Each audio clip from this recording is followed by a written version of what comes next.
kapal berada di laut, mereka tidak hanya berurusan dengan cuaca buruk dan gelombang tinggi, tetapi juga ancaman lain yang tak terduga. Salah satu ancaman yang sering dihadapi kapal sipil adalah bajak laut.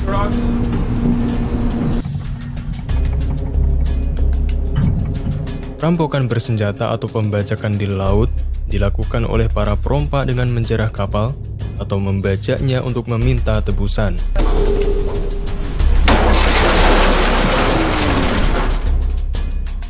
Beberapa daerah tertentu dikenal sebagai hotspot bagi bajak laut modern karena lalu lintas kapal tanker dan kargo yang tinggi di sepanjang pantainya. Untuk menghadapi ancaman tersebut, berbagai sistem pertahanan yang handal untuk kapal telah dikembangkan dan diadopsi.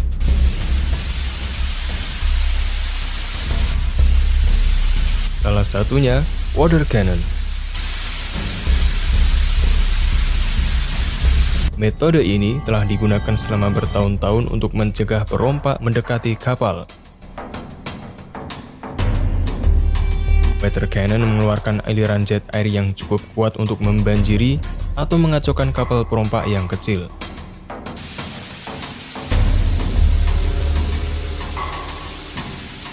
Bahkan, jika mereka masih bisa mendekati kapal, aliran air yang kuat akan membuat mereka kesulitan untuk menaiki kapal.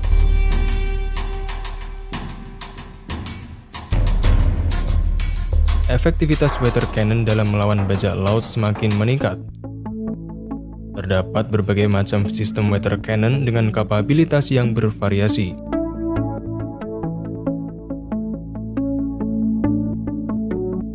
Selain water cannon, berbagai sistem pertahanan lainnya juga dikerahkan selama serangan bajak laut. Beberapa kapal dipasang perangkat akustik jarak jauh yang menghasilkan suara bernada tinggi untuk membuat bajak laut menjauh dari kapal. Kapal juga dipagari dengan pagar berduri atau kawat silet untuk mencegah para perompak naik ke kapal.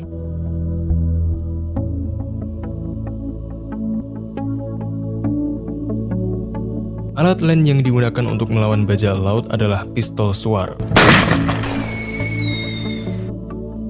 Suar ditembakkan ke langit untuk memicu sinyal mara bahaya. Selain sistem pertahanan hardware, software digital juga memainkan peran penting dalam perlindungan kapal laut dari ancaman eksternal.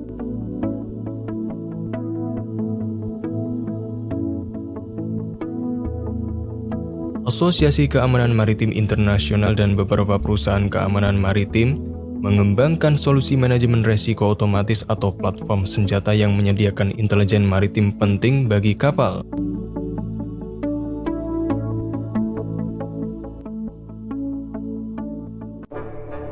Pada April 2009, sebuah kapal kargo Maersk Alabama diserbu bajak laut di lepas pantai Somalia.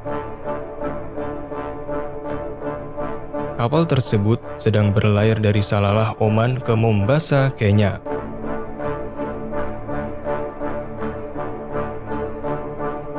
Terdapat 21 awak di dalam kapal termasuk kapten bernama Richard Phillips. Kru yang tidak bersenjata berusaha menangkis serangan, menembakkan suar dan menyemprotkan water cannon.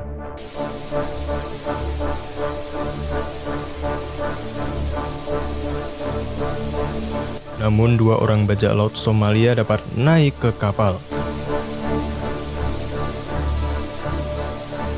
Peristiwa ini menandai pertama kalinya dalam sekitar 200 tahun para perompak menginjakan kaki di kapal yang berlayar di bawah bendera Amerika Serikat.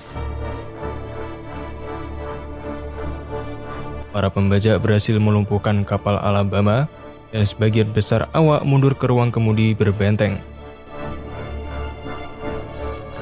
Namun, Phillips dan beberapa orang lainnya ditangkap di jembatan. Seorang tawanan diperintahkan di bawah dek untuk mengambil rekan-rekannya, tetapi ia tidak kembali. Salah satu bajak laut kemudian menemani anggota kru lainnya untuk mencari mereka. Namun, saat pencarian, pembajak itu disandra oleh kru kapal yang bersembunyi. Setelah menegosiasikan pertukaran sandera, mereka bersedia melepaskan tawanan. Tapi para pembajak justru menyandra Kapten Phillips. Para pembajak memaksa Kapten Phillips pindah ke skoci tertutup dan meminta uang tebusan $2 juta Amerika Serikat.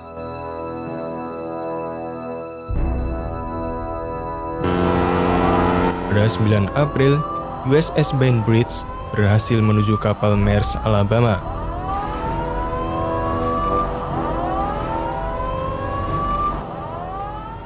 Setelah 62 jam di skoci, US Navy berusaha mencegah perompak bersenjata mencapai pantai dengan membawa Kapten Phillips sebagai sanderanya. Mereka menggunakan water cannon untuk menjauhkan skoci dan mengarahkannya jauh dari pantai. Metode ini tidak cukup. US Navy mengerahkan helikopter Seahawk untuk terbang rendah di atas skoci agar menghasilkan badai angin untuk mendorong skoci jauh dari daratan. Pada akhirnya, mereka menggunakan kapal USS Haliburton seberat 15.000 ton untuk memblokir skoci mencapai pantai. Setelah 83 jam, skoci kehabisan bahan bakar. Para perompak tidak punya pilihan lagi. Mereka mengirim pesan ke Bainbridge untuk meminta makanan dan air. Dari sinilah US Navy mengirim negosiator untuk terjun mendekati perompak. 94 jam di dalam skoci, akhirnya para perompak sepakat dengan tawaran US Navy untuk memasang derek ke skoci yang kehabisan bahan bakar. Para perompak mengira mereka akan pergi ke Somalia. Namun US Navy punya rencana lain. Tanggal 10 April, Phillips berusaha lari dengan melompat ke laut.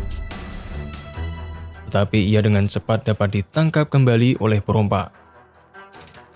Akibat insiden ini, negosiasi dengan para perompak berhenti. Kemudian Navy SEAL Tim 6 diberangkatkan dari Virginia dan tiba di kapal Bainbridge pada 11 April. Tim SEAL menempatkan 3 sniper di atas kapal Vantel Bainbridge. Tanpa pengetahuan perompak, US Navy mulai menarik skoci dengan derek yang telah terpasang agar skoci lebih dekat ke kapal. Hingga akhirnya, para perompak tidak menyadari mereka hanya berjarak 23 meter dari kapal Bainbridge. Jarak ini memungkinkan para sniper mendapatkan bidikan yang lebih jelas. 3 sniper harus membuat tembakan koreografi secara bersamaan untuk menjatuhkan 3 perompak tanpa membunuh kapten. Sniper melok kepala 2 orang bajak laut di jendela skoci. Tapi mereka tidak yakin dengan posisi bajak laut yang ketiga. Sniper ketiga menunggu visual. Begitu dia mendapatkan visual perompak ketiga sniper akan mulai menembak. Setelah menunggu, kepala bajak laut ketiga muncul dari jendela skoci. Di saat itu juga, ketiga sniper mulai menembak target.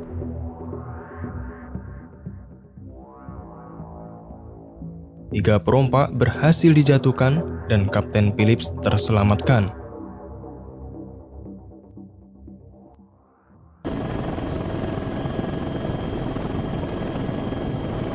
Kapal militer terkadang juga terlibat dalam patroli dan membantu melawan bajak laut.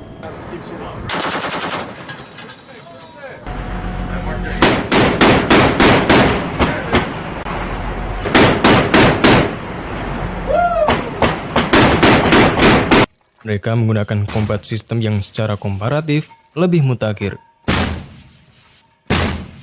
Kapal Angkatan Laut menggunakan sistem kombinasi dari teknologi sensor otonom dengan persenjataan untuk mentarget ancaman dari udara atau permukaan.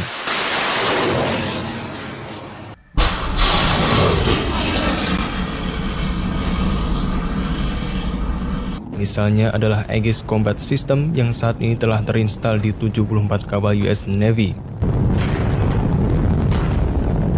Ini merupakan sistem perintah dan kontrol lanjutan yang menggunakan komputer dan radar yang kuat untuk melacak dan memadu senjata untuk menghancurkan target musuh.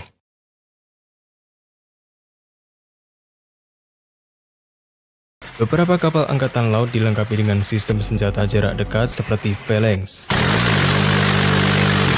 Senjata ini mengandalkan radar pencarian untuk mendeteksi, melacak dan menembak target yang